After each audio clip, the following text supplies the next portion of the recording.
प्यारे विद्यार्थियों, welcome to Rama Education Academy. मैं प्रेमपाल सिंह आज लेकर आया हूं आपके लिए Kirchhoff law.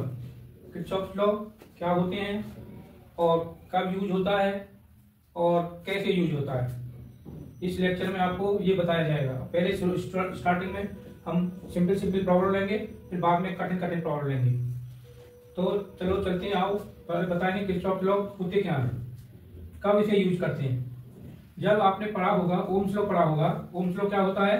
Be directly proportional to आई, यानी सर्किट में बी की वैल्यू बढ़ाएंगे तो करंट की वैल्यू भी बढ़ती जाएगी।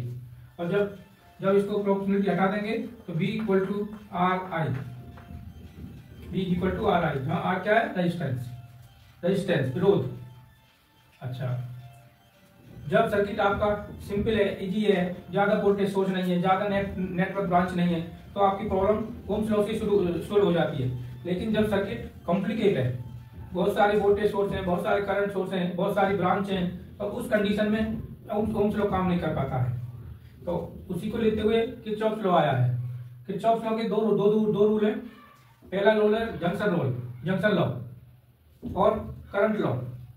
दूसरा लॉ है वोल्टेज लॉ। तो पहला लॉ इस प्रकार से है कि in a circuit at any junction the algebraic sum of the current is equal to 0 और sum of the incoming current is equal to sum of the outgoing current. दूसरा rule है, और इसको ये बता देता हूं। जैसे ये जंक्शन है, इसमें सपोज करो ये करंट आ रही है इधर से और ये करंट जा रही है, तो इस पे जब हम किरचॉफ करंट लॉ लगाएंगे, जंक्शन लॉ लगाएंगे, तो ये मान लो I1 है, ये I2 है, ये I3 है। तो कौन कौन सी करंट आ रही है? I1 और I2 आ रही है। इनको I1 I2 का sum I1 plus I2 is equal to I3। ये करंट लॉ, ये है junction law, this is the junction law. अच्छा, अब दूसरा लॉ है पोटेंशियल लॉ, यानी in a circuit in a close mesh algebraic sum of the potential differences of each element is equal to 0। जैसे आपके पास circuit close circuit दिया है, ये वोल्टेज है V1, ये रेजिस्टेंस R1, ये वोल्टेज V2 और ये रेजिस्टेंस R2। आपको इस सर्किट में करंट निकालनी है।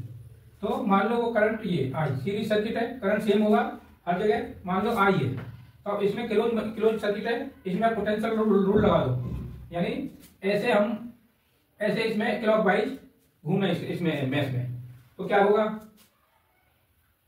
ऐसे जा रहे हैं, तो ये माइनस से प्लस, यानी माइनस से प्लस जा रहे हैं, तो बी क्या हो जाएगा? V1 हो जाएगा पॉजिटिव V1। अच्छा, करंट इसमें कहाँ एंटर कर रही है? यहाँ जिस पर रेजिस्टेंस पे करंट एंटर करती है वो प्लस होता है और लीविंग टर्मिनल माइनस होता है। ऐसे इस पे कहाँ एंटर कर रही है करंट? यहाँ पे, ये प्लस हो गया, ये माइनस हो गया। अब हम क्लॉकवाइज मूव कर रहे हैं, तो ये V1, ये प्लस माइनस, ये minus current I into R1। अब इधर ये प्लस, ये माइनस, तो प्लस से माइनस, तो माइनस V2, ये प्लस, ये minus IR2 is equal to 0।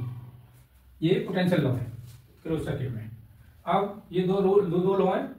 अगर इसमें ओम्स लॉ नहीं लग सकता क्योंकि दो वोल्टेज सोर्स हैं चीज में, पोटेंशियल लॉ से ये आया है। तो अब हम एक छोटी सिंपल प्रॉब्लम लेंगे, फिर उससे बड़ी प्रॉब्लम लेंगे, फिर उससे बड़ी, बाद में सबसे कठिन प्रॉब्लम लेंगे। तो इतना पहले नोट कर लो, स्क्रीनशॉट लेना चाहो ले लो।